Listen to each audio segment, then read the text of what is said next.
বহুল প্রতীক্ষার পর আবারও ১৭৯১ পদে খাদ্য অধিদপ্তরে বিশাল আরও একটি নিয়োগ বিজ্ঞপ্তি প্রকাশিত হয়েছে।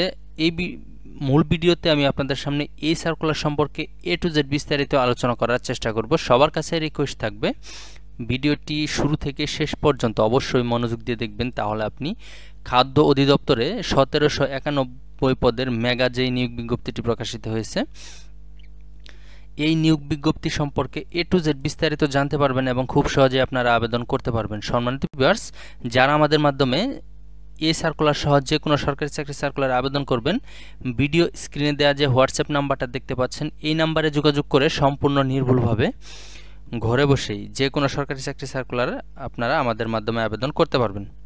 এই সার্কুলার সম্পর্কে আরও একটু আপনাদেরকে বলে রাখি, এই সার্কুলারটি কিন্তু এর আগেও ইতিপূর্বে প্রকাশিত হয়েছিল, আর তখন যারা আবেদন করেছেন তাদের কিন্তু নতুন করে আর আবেদন করার প্রয়োজন নেই। যারা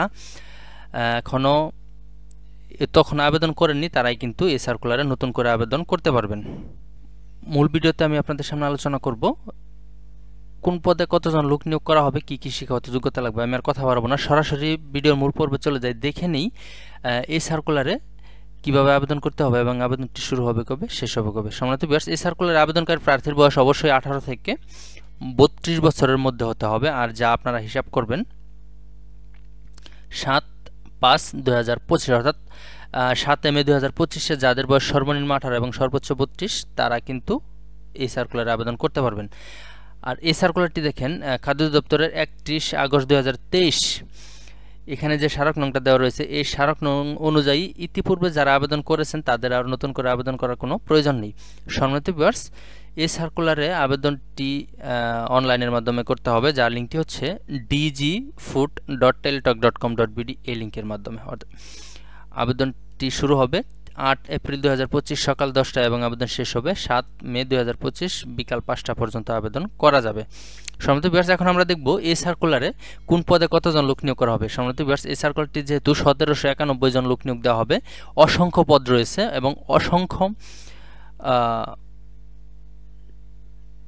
এই সার্কুলারটিতে অসংখ্য পদ রয়েছে, যেই পদগুলোতে আপনাদের বিভিন্ন শিক্ষাগত যোগ্যতা অনুযায়ী আবেদন করতে পারবেন। প্রথম থেকে আমি আপনাদেরকে দেখিয়ে দিই। 1 নম্বর উপখাদ্য পরিদর্শক 429 জন লোক নিয়োগ দেবে। এখানে স্নাতক বা সমমানের ডিগ্রি হলেই এই পদে আবেদন করতে পারবেন। তারপরে লিপিকার কাম কম্পিউটার অপারেটর 5 জন লোক নিয়োগ দেবে।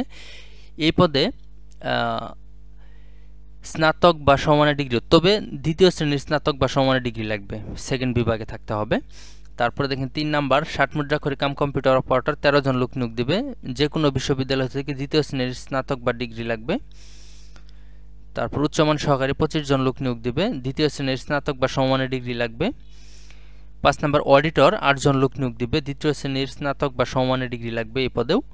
6 নম্বর হিসাবরক্ষক কাম ক্যাশিয়ার 3 জন লোক নিয়োগ দেবে বাণিজ্য বিভাগ থেকে। এখানে দেখেন কোনো স্বীকৃত বিশ্ববিদ্যালয় হতে যে কোনো বিষয়ে স্নাতক বা সমমানের ডিগ্রি লাগবে। তারপরে ল্যাবরেটরি টেকনিশিয়ান 7 জন লোক নিয়োগ দেবে, যে কোনো বিশ্ববিদ্যালয় থেকে দ্বিতীয় শ্রেণী বা সমমানের সিজিপিতে রসায়ন বিষয় সহ স্নাতক বা সমমানের ডিগ্রি লাগবে। মেকানিক্যাল ফরম্যান এটা হচ্ছে 8 নাম্বার 3 জন লোক নিয়োগ দিবে। এই পদে দেখেন স্বীকৃত বোর্ড হতে দ্বিতীয় বিভাগে সমমানের জিপিতে মাধ্যমিক স্কুল সার্টিফিকেট বা সমমানের পরীক্ষা উত্তীর্ণ এবং কোনো স্বীকৃত বোর্ড হতে অটো মেকানিক্স বা ফার্ম মেশিনারিজ বা জেনারেল মেকানিক্স বা মেশিনিস্ট ট্রেড বিষয়ে সার্টিফিকেট কোর্স থাকতে হবে।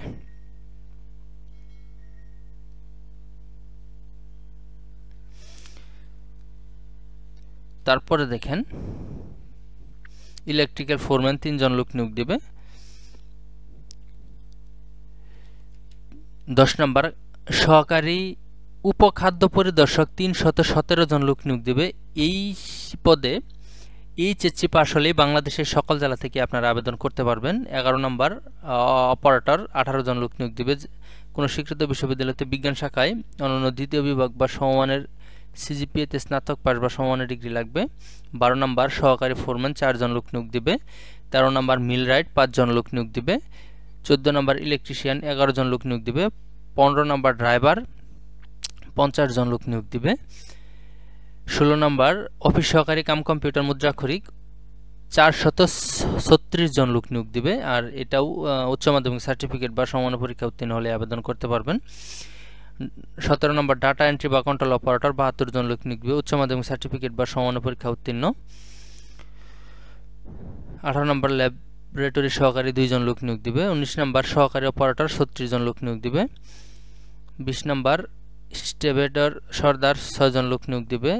21 নম্বর ভেহিকেল মেকানিক্যাল 9 জন লোক নিয়োগ দিবে। 22 নম্বর সহকারী মিলরাইট 6 জন লোক নিয়োগ দিবে। 23 নম্বর মিল অপারেটিভ 125 জন লোক নিয়োগ দিবে। 24 নম্বর সাইলো অপারেটিভ 174 জন লোক নিয়োগ দিবে এবং 25 নম্বর হচ্ছে স্প্রেম্যান 24 জন লোক নিয়োগ দিবে। সম্মানিত ভিউয়ার্স, আমি আপনাদেরকে সংক্ষিপ্ত আকারে কোন পদে কতজন লোক নিয়োগ দেওয়া হবে এবং কি শিক্ষাগত যোগ্যতা লাগবে আমি আপনাদের সামনে আলোচনা করার চেষ্টা করলাম। সার্কুলারটি অন্যকে দেখার সুযোগ করে দেওয়ার জন্য অবশ্যই শেয়ার করে রাখবেন। আর আজকের মতো এখানেই শেষ করছি। আসসালামু আলাইকুম, আল্লাহ হাফেজ।